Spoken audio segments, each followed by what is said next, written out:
اعوذ باللہ من الشیطان الرجیم بسم اللہ الرحمن الرحیم۔ پیارے بچوں، السلام علیکم ورحمۃ اللہ وبرکاتہ۔ آج ہم الدرس الثانی بے پڑھیں گے۔ اس میں پہلا سوال ہے مسلمان مردوں اور عورتوں کے اوصاف، پیج نمبر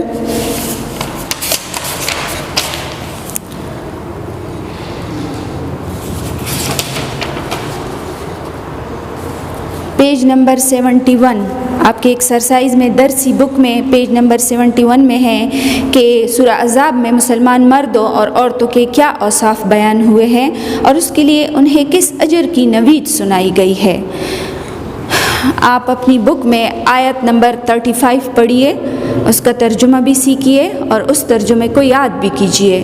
اب ایکسپلینیشن میں بتاتی ہوں۔ مسلمان مردوں اور عورتوں کے اوصاف۔ مسلمان مرد اور عورتیں یہ وہ مسلمان ہوتے ہیں جو اسلام کی روشنی سے مالا مال ہوتے ہیں، اطاعت و فرمانبرداری اور بندگی سے سرشار ہوتے ہیں۔ مومن مرد اور عورتیں یہ وہ لوگ ہوتے ہیں جو ایمان کی لذت سے آشنا ہوتے ہیں، ان کا ہر عمل قرآن و سنت کے مطابق ہوتا ہے اور انہیں اللہ اور رسول کی باتوں پر کامل یقین ہوتا ہے۔ سچے مرد اور عورتیں، اس سے مراد وہ مرد اور عورتیں ہیں کہ وہ باتوں میں، معاملات میں سچے اور کھرے ہوتے ہیں، جھوٹ، دھوکہ اور فریب نہیں کرتے ہیں۔ صابر مرد اور عورتیں، صابر صبر کرنے والے، اللہ اور اس کی رسول کی اطاعت پر قائم رہنے والے ہوتے ہیں، دین کے راستے میں آنے والے مصائب پر صبر کرتے ہیں۔ کوئی خوف، دباؤ، لالچ ان کو سیدھے راستے سے نہیں ہٹا سکتے۔ جھکنے والے مرد اور عورتیں، جھکنے والے، عاجزی اختیار کرنے والے، یہ لوگ تکبر سے خالی ہوتے ہیں، ان کے جسم اور دل دونوں صرف اللہ کے سامنے جھکتے رہتے ہیں، یہ خشوع و خضوع سے نماز ادا کرتے ہیں۔ خشوع و خضوع سے نماز ادا کرنا، ایسی نماز ادا کرنا کہ جس میں آپ کے دل میں، آپ کے دماغ میں، آپ کے ارد گرد، آپ کے چاروں طرف صرف اور صرف اللہ ہو، آپ کے دل میں اللہ کی بڑائی ہو، اس بڑائی کی وجہ سے آپ خود کو عاجز، کمتر محسوس کرتے ہو، اور جس کی وجہ سے آپ کے دل میں تقوی، اللہ کا ڈر پیدا ہوتا ہے، اس تقوی سے آپ کے آنکھوں سے آنسو رواں ہو، تو یہ خشوع و خضوع سے نماز ادا کرنا ہوتا ہے۔ صدقہ دینے والے مرد اور عورتیں، یہ لوگ باقاعدگی سے زکوٰۃ ادا کرتے رہتے ہیں، زکوٰۃ کے علاوہ اللہ کی راہ میں صدقات و خیرات بھی دیتے رہتے ہیں اور مجاہدین پر بھی خرچ کرتے رہتے ہیں۔ شرمگاہوں کی حفاظت کرنے والے مرد اور عورتیں، یہ لوگ زنا، ہم جنس پرستی اور دیگر برے کاموں سے پرہیز کرتے ہیں، دور رہتے ہیں۔ آپ صلی اللہ علیہ وسلم نے فرمایا کہ میں اس شخص کو جنت کی خوشخبری سناتا ہوں جو دو چیزوں پر قابو پائے، ایک جو ان کے جبڑوں کے درمیان ہے اور ایک جو ان کے پاؤں کے درمیان ہے۔ شرمگاہ کی حفاظت سے نصف ایمان محفوظ ہو جاتا ہے۔ اس لیے ہم سب کو چاہیے کہ آپ صلی اللہ علیہ وآلہ وسلم کے اس حدیث پر عمل کریں۔ کثرت سے اللہ کو یاد کرنے والے مرد اور عورتیں، یہ ایسے لوگ ہوتے ہیں کہ ان کے دلوں پر ہر وقت کھاتے پیتے، سوتے جاگتے، اٹھتے بیٹھتے، کام کے دوران اللہ کی یاد ہوتی ہے، زبانوں پر ذکر الہی جاری ہوتا ہے، زبانی ذکر کے علاوہ شعوری اور لاشعوری طور پر بھی اللہ کو یاد کرتے رہتے ہیں، اللہ کے نام سے ہر کام کا آغاز کرتے ہیں اور اللہ کے نام پر ہر کام کو ختم کرتے ہیں۔ اللہ تعالیٰ نے سورہ احزاب ہی میں فرمایا ہے کہ صبح و شام میرا ذکر کیا کرو، بکرا و اصیلا۔ اے لوگو، صبح و شام میرا ذکر کیا کرو۔ اگر اللہ تعالیٰ کا ذکر ہم کریں گے تو اللہ تعالیٰ بھی ہمارا ذکر کرے گا۔ کہتے ہیں کہ اگر کوئی شخص دنیا کی محفل میں، دنیا کے لوگوں میں اللہ کا ذکر بلند کرتا ہے تو اللہ تعالیٰ فرماتا ہے کہ میں آسمان میں فرشتوں کے محفل میں تمہارا ذکر کروں گا۔ اگر تم مجھے دل میں یاد کرو گے تو میں تمہیں دل میں یاد کروں گا۔ کہتے ہیں کہ اللہ کا ذکر انگلیوں کے پوروں پر کیا کرو، سبحان اللہ سبحان اللہ سبحان اللہ سبحان اللہ، اللہ اکبر اللہ اکبر۔ تو انگلیوں کی یہ پوریں قبر میں، اندھیری قبر میں تمہارے لیے روشنی کا سبب بنے گی۔ اللہ کا ذکر اپنی انگلیوں کے پوروں پہ کیا کرو۔ اللہ کو اپنا ذکر بہت زیادہ پسند ہے، اس لیے بچوں ہمیں چاہیے کہ ہم اللہ کا بہت بہت ذکر کیا کریں، تو یہ ہمارے لیے باعث مغفرت بنے گا۔ پھر اللہ تعالیٰ نے مسلمان مرد اور عورتوں کے 10 صفات بیان کرنے کے بعد فرمایا کہ اگر ان میں یہ 10 صفات ہوں گی تو اللہ تعالیٰ نے ایسے مرد اور عورتوں کے لیے بڑا اجر و ثواب تیار کر کے رکھا ہے۔ ان کے لیے ان کے ہاں گناہوں کی بخشش اور عظیم اجر ہے۔ دوسرے سوال کی طرف بڑھتے ہیں۔ ہمارے پاس دوسرا سوال ہے، اللہ اور رسول کے فیصلوں میں اہل ایمان کا کیا طرز عمل ہونا چاہیے؟ اہل ایمان کا کیا طرز عمل ہونا چاہیے اللہ اور اس کے رسول کے فیصلوں کے بارے میں؟ سب سے پہلے میں آپ لوگوں کو بتاتی ہوں کہ سورہ احزاب میں اللہ تعالیٰ نے کیا فرمایا کہ کیسے ہونا چاہیے۔ اور کسی مومن مرد اور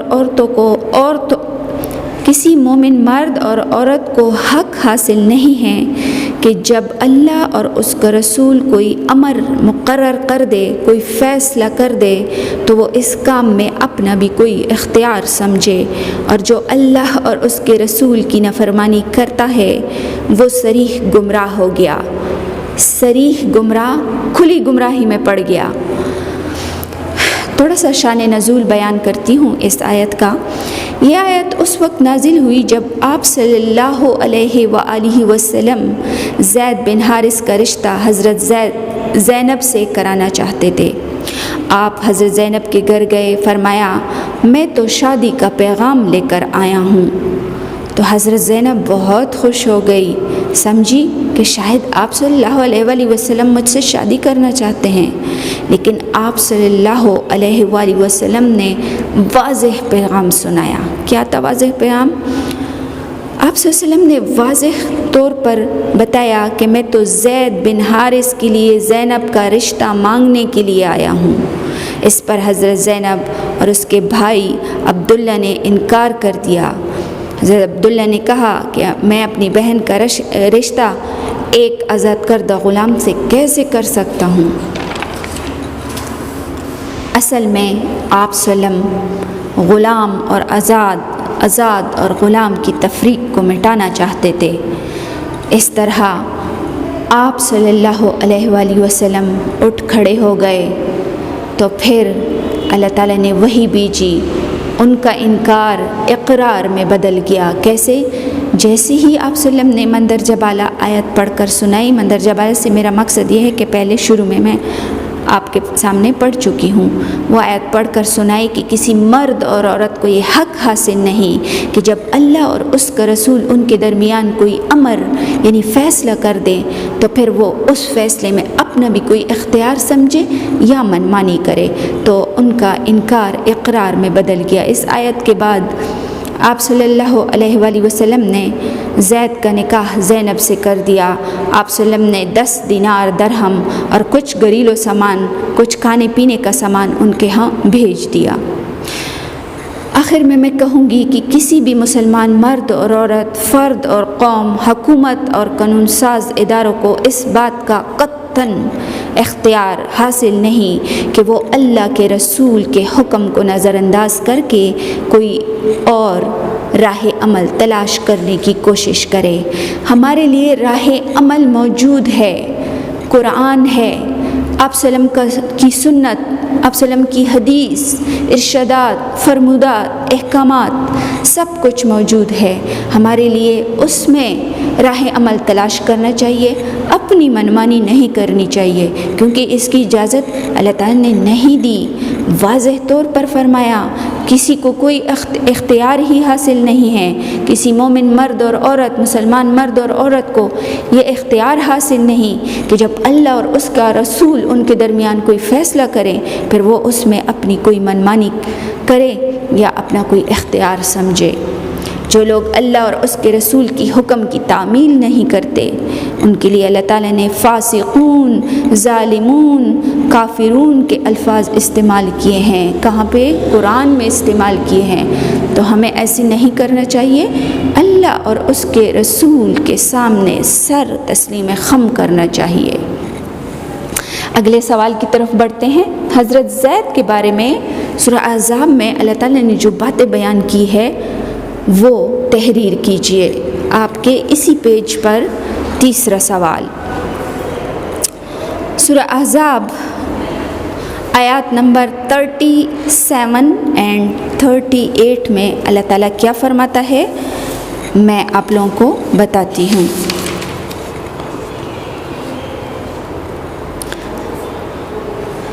اور جب تم یعنی آپ سلم اس شخص سے جس پر اللہ نے احسان کیا اور آپ سلم نے بھی احسان کیا یہ کہتے تھے کہ اپنی بیوی کو اپنے پاس رہنے دے اور اللہ سے ڈر، اور تم اپنے دل میں تم نہیں، آپ سلم اپنے دل میں، بچوں کتاب میں تم لکھا ہوا ہے آپ صلی اللہ علیہ وسلم کے بارے میں، لیکن ہمیں آپ کہنا چاہیے، بہت زیادہ عزت دینی چاہیے، ٹھیک ہے؟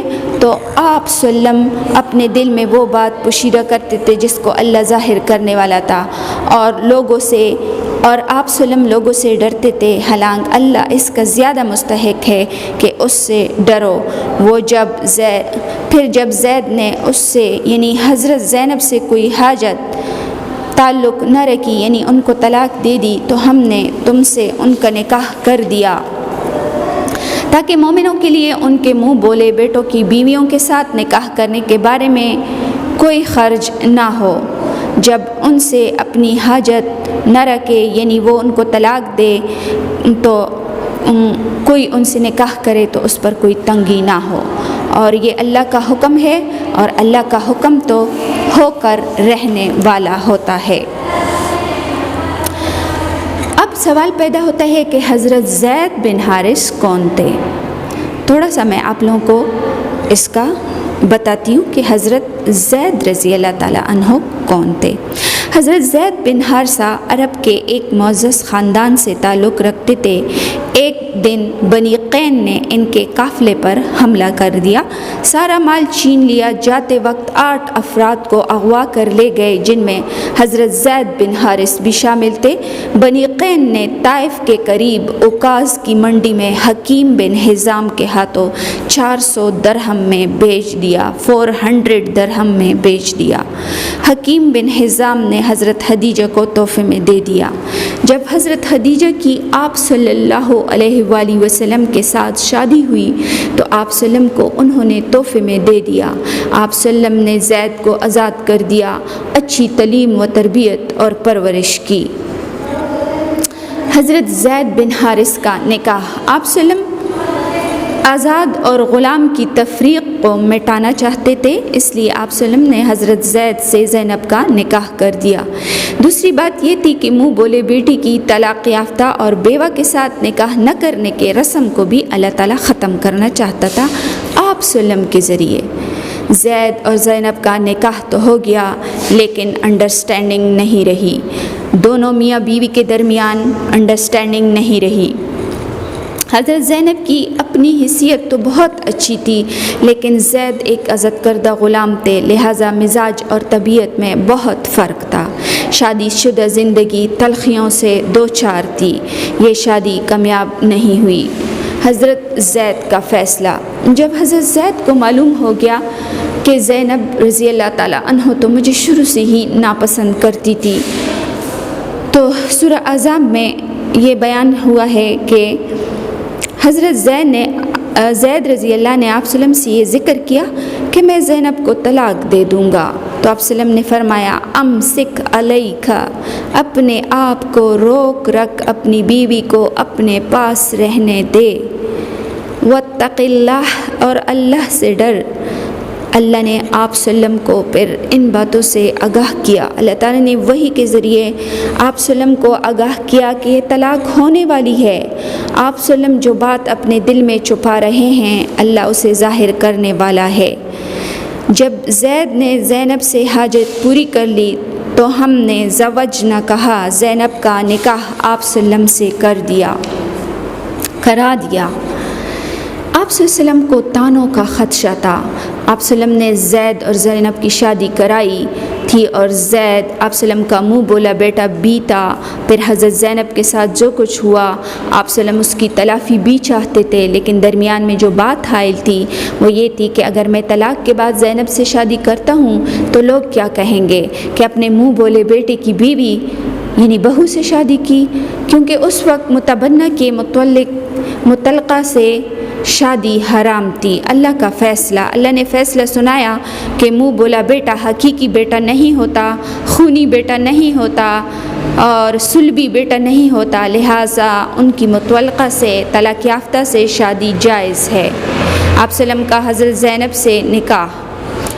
اس حکم کے آنے کے بعد آپ صلی اللہ علیہ وسلم نے حضرت زینب سے شادی کر لی اور آپ صلی اللہ علیہ وسلم نے جرأت فرما کر جاہلانہ رسم کو ختم کر دیا۔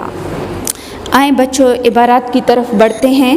عبارت الف آپ کی درسی کتاب میں پیج نمبر 71 پر اسی ایکسرسائز میں ہے۔ وَمَا كَانَ لِمُؤْمِنٍ وَلَا مُؤْمِنَاتٍ إِذَا قَضَى اللَّهُ وَرَسُولُهُ أَمْرًا أَن يَكُونَ لَهُمُ الْخَيْرَاتُ مِنْ أَمْرِهِمْ وَمَا كَانَ لِمُؤْمِنٍ کسی مومن مرد کے لیے ولا مومنات کسی مومن عورت کے لیے اذا قضى اللہ ورسولہ اور جب فیصلہ کرے اللہ اور اس کا رسول امراً کسی کام کے سلسلے میں کوئی امر کوئی حکم مقرر کرے ان یکون لہم الخیرات من امرہم تو ان کو کوئی اختیار نہیں ہے کہ وہ اس میں اپنا کوئی اختیار سمجھے، اپنی کوئی منمانی کرے۔ یہ میں آپ لوگوں کے سامنے پہلے سوال میں دہرا چکی ہوں، سوال نمبر 2 میں دہرا چکی ہوں، وہ اسی کا بھی جواب ہے کہ کسی مومن مرد اور عورت کو یہ اختیار ہی حاصل نہیں کہ جب اللہ اور اس کا رسول ان کے درمیان کوئی فیصلہ کرے پھر وہ اس میں اپنا کوئی اختیار سمجھے یا منمانی کرے۔ کہ یہ میں نے آپ لوگوں کے سامنے ابھی بھی دہرایا کہ آپ صلی اللہ علیہ وآلہ وسلم کو حضرت زید نے بتایا کہ آپ صلی اللہ علیہ وآلہ وسلم کی کزن حضرت زینب رضی اللہ ان کو پسند ہے، تو آپ صلی اللہ علیہ وآلہ وسلم ان کے نکاح کا پیغام لے کر حضرت زینب کے گھر گئے۔ آپ صلی اللہ علیہ وآلہ وسلم نے جاتے ہی فرمایا کہ میں تو نکاح کا پیغام لے کر آیا ہوں۔ حضرت زینب رضی اللہ پہلے سمجھی کہ شاید آپ صلی اللہ علیہ وسلم مجھ سے شادی کرنا چاہتے ہیں، لیکن جب آپ صلی اللہ علیہ وسلم نے واضح طور پر فرمایا کہ میں تو زید کے شادی کا پیغام لے کر آیا ہوں تو انہوں نے انکار کر دیا، دونوں بہن بھائیوں نے، یعنی ان کا بھائی عبداللہ اور حضرت زینب رضی اللہ تعالیٰ عنہ نے۔ پھر اللہ تعالیٰ نے یہ آیت نازل فرمائی تو ان کا انکار اقرار میں بدل گیا، تو اس طرح آپ صلی اللہ علیہ وسلم نے حضرت زینب سے زید کی شادی کرائی۔ اس آیت میں اطاعت اللہ اطاعت رسول کا حکم ہے، نہ صرف اس معاملے میں ہمیں اطاعت کرنی چاہیے، ہر معاملے میں کرنی چاہیے۔ ہمارے پاس بے شمار احادیث آپ صلی اللہ علیہ وسلم کے ارشادات، فرمودات، احکامات اور سب سے بڑھ کر قرآن موجود ہے، ہمیں اس کے مطابق کام کرنا چاہیے، آپ صلی اللہ علیہ وسلم کی پیروی کرنی چاہیے، اللہ کا حکم ماننا چاہیے، ہر قسم کی اطاعت کرنی چاہیے۔ تو اس میں اطاعت کا حکم ہے اس آیت میں۔ اگلی آیت کی طرف بڑھتے ہیں۔ ما كان محمد ابا احد من رجالكم ولكن رسول الله وخاتم النبيين محمد تمہارے مردوں میں سے کسی کے باپ نہیں بلکہ وہ اللہ کے آخری پیغمبر ہے اور نبیوں پر مہر ہے۔ اس کا مفہوم میں بتاتی ہوں۔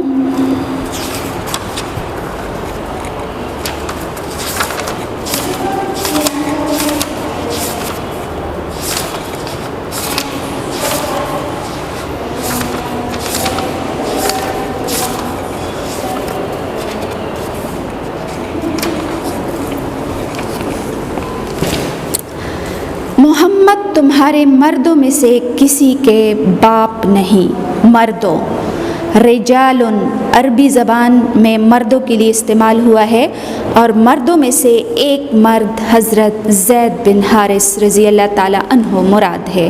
یہ آیت اس وقت نازل ہوئی جب لوگ آپ سلم کے منہ بولے بیٹے زید بن حارث کو زید بن محمد کے نام سے پکارنے لگے، تو اللہ تعالیٰ نے فرمایا کہ آپ محمد، رجال، تمہارے مردوں میں سے کسی کے باپ نہیں وہ، بلکہ وہ تو اللہ کے رسول اور انبیاء پر خاتم ہے۔ اللہ تعالیٰ نے فرمایا یہ لوگوں کے اپنی منہ کی باتیں ہیں، اللہ کی طرف سے ایسا کوئی حکم نازل نہیں ہوا۔ محمد کسی مرد کے نسبی باپ نہیں ہے، خونی باپ نہیں ہے، صلبی اور سگے باپ نہیں ہے۔ دوسرا یہ کہ اللہ اس آیت کے ذریعے منہ بولے بیٹے کے رواج کو بھی ختم کرنا چاہتے تھے۔ دوسری وجہ اس آیت کے نازل ہونے کی دوسری بڑی وجہ یہ ہے کہ جب زید نے زینب بنت جحیش کو طلاق دی تو آپ وسلم نے سوچا کہ اگر میں زینب سے نکاح کروں گا تو لوگ کیا کہیں گے کہ منہ بولے بیٹی کی طلاق یافتہ سے اپنی بہو سے شادی کی، کیونکہ جاہلی دور سے یہ رسم چلا آ رہا تھا کہ منہ بولے بیٹے کی بیوی سے شادی نہیں کرتے تھے۔ اگر آپ ایسا کرتے تو اس جاہلانہ رسم پر ضرب تھا۔ تو اللہ تعالیٰ نے واضح طور پر فرمایا کہ محمد کسی مرد کے باپ نہیں ہے۔ تو اس طرح آپ صلی اللہ علیہ وسلم کے جو منہ بولا بیٹا تھا لوگ اس کو زید بن محمد کہنے لگے تھے، اللہ تعالیٰ نے اس آیت کے ذریعے اس کو ختم کر دیا۔ اور یہ بھی کہ آپ صلی اللہ علیہ وسلم خاتم النبیین ہے۔ اللہ نے قرآن میں جگہ جگہ پر آپ صلی اللہ علیہ وسلم کو آخری نبی کہا ہے۔ اللہ نے اس دنیا میں 1,24,000 پیغمبر بھیجے، آدم علیہ السلام پہلے اور آپ صلی اللہ علیہ وسلم آخری پیغمبر ہے۔ قرآن میں جگہ جگہ قرآن کے تقریباً 100 آیات سے ثابت ہے کہ آپ صلی اللہ علیہ وسلم خاتم النبیین ہے، اور 200 سے زیادہ احادیث سے یہ بات ثابت ہو چکی ہے کہ آپ صلی اللہ علیہ وسلم ہی اللہ تعالیٰ کے آخری پیغمبر ہے۔ تمام پیغمبروں نے بھی گواہی دی ہے۔ 1,24,000 پیغمبر آئے، حضرت آدم علیہ السلام سے لے کر حضرت عیسیٰ علیہ السلام تک تمام پیغمبروں نے آخری نبی کے بارے میں خوشخبریاں سنائی کہ کون آخری نبی ہوگا، محمد ہی آخری نبی ہوں گے۔ آسمانی کتابوں نے بھی گواہی دی، تورات، زبور، انجیل، ان تینوں کتابوں میں آپ صلی اللہ علیہ وسلم کے آنے کی خوشخبری آ چکی تھی، اور یہ بھی بیان فرمایا تھا کہ آپ صلی اللہ علیہ وسلم آخری نبی ہوں گے، آپ صلی اللہ علیہ وسلم کے بعد کوئی نیا نبی نہیں آئے گا۔ اللہ کا ارشاد ہے، کہو اے لوگو میں تم سب کی طرف آخری نبی بن کر آیا ہوں۔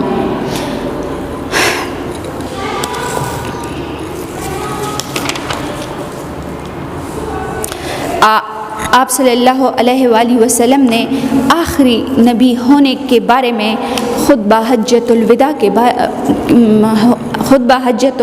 کے موقع پر فرمایا، آج میں نے تمہارے لیے تمہارا دین مکمل کر دیا، تم پر اپنی نعمت تمام کر دی اور تمہارے لیے اسلام کو بطور دین پسند فرمایا۔ پھر احادیث، بہت ساری احادیث کے ذریعے بھی ہمیں یہ بات پتہ ہے کہ آپ صلی اللہ علیہ وسلم ہی اللہ کے آخری پیغمبر ہے۔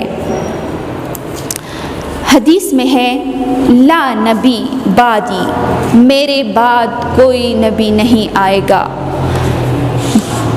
آپ صلی اللہ علیہ وآلہ وسلم نے ایک اور حدیث میں فرمایا، میری مثال اس محل کی جیسی ہے جس کو کسی نے بہت خوبصورت طریقے سے بنایا ہو، لیکن اس میں ایک اینٹ کی جگہ چھوڑ دی ہو۔ لوگ آتے ہیں، چاروں طرف سے اس کو دیکھتے ہیں اور پھر کہتے ہیں کیا ہی اچھا ہوتا کہ اگر اس ایک اینٹ کی جگہ بھی پر کر لی جاتی۔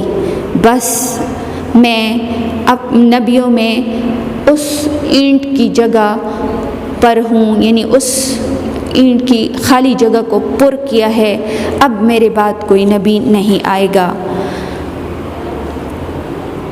دین مکمل ہوا، اس لیے بھی کوئی نیا نبی نہیں آئے گا۔ آپ صلی اللہ علیہ وسلم نے جیسے فرمایا، آج میں نے تمہارے لیے تمہارے دین کو مکمل کر دیا، تم پر اپنی نعمت تمام کر دی اور تمہارے لیے اسلام کو بطور دین پسند فرمایا۔ تو ہمارا پکا عقیدہ ہے کہ آپ صلی اللہ علیہ وسلم کے بعد کوئی نیا نبی نہیں آئے گا، آپ صلی اللہ علیہ وسلم ہی اس دنیا میں اللہ کے سب سے آخری پیغمبر ہے۔ آپ صلی اللہ علیہ وآلہ وسلم کے ارشادات، فرمودات، احکامات، حدیث اور سنت پر عمل کر کے ہم اپنے لیے دنیا بھی سنوار سکتے ہیں اور آخرت بھی سنوار سکتے ہیں۔ محمد آخری ہادی ہے سب کے، نہیں دنیا کو کوئی اور حاجت۔ اگلی آیات کی طرف بڑھتے ہیں۔ الذین یبلغون رسالۃ اللہ ویخشونہ ولا یخشون احدا الا اللہ، اور جو اللہ کے پیغام جوں کہ توں پہنچاتے اور اس سے ڈرتے ہیں اور اللہ کے سوا کسی اور سے نہیں ڈرتے۔ مفہوم: اللہ کا ہر حکم اٹل ہوتا ہے۔ جو بات اللہ کے ہاں طے ہو چکی ہو وہ ضرور ہو کر رہتی ہے۔ اللہ تعالیٰ جس کام کا، جس بات کا ارادہ کر لیتا ہے تو وہ بات ہو کر رہتی ہے، کیونکہ اللہ کن فیکون ہے۔ اس آیت میں بھی اس بات کی طرف اشارہ ہے کہ جب آپ صلی اللہ علیہ وسلم نے اپنے آزاد کردہ غلام کی طلاق یافتہ سے شادی کے بارے میں سوچا تو دل میں کہا کہ اگر میں شادی کروں گا تو لوگ کیا کہیں گے، یہ تو جاہلیت کے رسم پر ضرب ہے۔ دوسری بات یہ تھی کہ ایک غلام کی طلاق یافتہ سے کون شادی کرے گا؟ آپ صلی اللہ علیہ وسلم دل ہی دل میں حضرت زینب کے طلاق پر خوش نہیں تھے۔ پھر اللہ نے فرمایا کہ اللہ نے آپ کے دل کی چھپی ہوئی بات کو معلوم کر لیا ہے۔ اب آپ کے دل میں چھپی ہوئی بات کون سی تھی؟ اللہ زیادہ حق رکھتا ہے کہ آپ اللہ سے ڈریں، کسی اور سے خوف کھانے کی کوئی ضرورت نہیں۔ آپ صلی اللہ علیہ وسلم کے دل میں یہ چھپی ہوئی بات تھی کہ پہلے تو میں زید کو روکوں گا کہ وہ زینب کو طلاق نہ دے، اور اگر وہ طلاق دے تو میں اس کے ساتھ شادی کروں گا۔ اگر میں شادی کرتا ہوں تو لوگ کیا کہیں گے؟ کہیں گے کہ منہ بولے بیٹے کی بیوی یعنی بہو سے شادی کر لی۔ تو اللہ تعالیٰ نے فرمایا کہ اللہ نے تیرے دل کی چھپی ہوئی بات کو معلوم کر لیا۔ ہاں، تمہیں آپ صلی اللہ علیہ وسلم کو کوئی ضرورت نہیں ہے کہ لوگوں سے خوف کھائیں یعنی ڈریں۔ اللہ زیادہ حق رکھتا ہے کہ آپ اللہ سے ڈریں۔ پھر آپ صلی اللہ علیہ وسلم نے حضرت زینب سے نکاح کر لیا، کسی کی مخالفت کی پرواہ نہیں کی۔ آپ کی ذات و برکات سے جہالت کے سارے اندھیرے ختم ہو گئے، ہدایت و رحمت کی روشنی ہر طرف پھیل گئی۔ پیغمبروں کی مثال بھی اللہ تعالیٰ نے اس آیت میں دی ہے۔ اس آیت میں اللہ تعالیٰ نے آپ صلی اللہ علیہ وسلم کو پیغمبروں کی مثال دی کہ انبیاء اللہ کے پیغام پہنچاتے ہیں، اللہ کے سوا کسی اور سے نہیں ڈرتے تھے، وہ صرف اللہ کی بڑائی سے ڈرتے تھے۔ یہ میرا دستور ہے کہ جو گزرے ہوئے انبیاء کی زندگیوں میں بھی موجود تھا، وہ بھی اپنے منہ بولے بیٹی کی طلاق یافتہ یعنی بیوہ سے نکاح کیا کرتے تھے، تو آپ بھی کر سکتے ہیں۔ لہٰذا آپ جاہلوں کی باتوں کو نظر انداز کریں اور صرف اللہ کے حکم کی پیروی کریں۔ یہ تھا بچوں الدرس الثانی بے۔ انشاءاللہ آپ لوگوں نے فائدہ حاصل کیا ہوگا۔ اسی میں آپ کے اسی درس میں یہ دیکھیں ورڈز میننگ دیے ہوئے ہیں، یہ تمام ورڈز میننگ آپ نے یاد کرنے ہیں، شروع چیپٹر سے لے کر آخر چیپٹر تک تمام ورڈز میننگ، کیونکہ اسی سے بورڈ میں MCQs بنا کر دیتے ہیں، تو آپ نے اس کو اچھی طرح یاد کرنا ہے۔ انشاءاللہ جب آپ کلاس میں واپس آئیں گے چھٹیوں کے بعد تو مزید ڈسکشن بھی کریں گے۔ شکریہ۔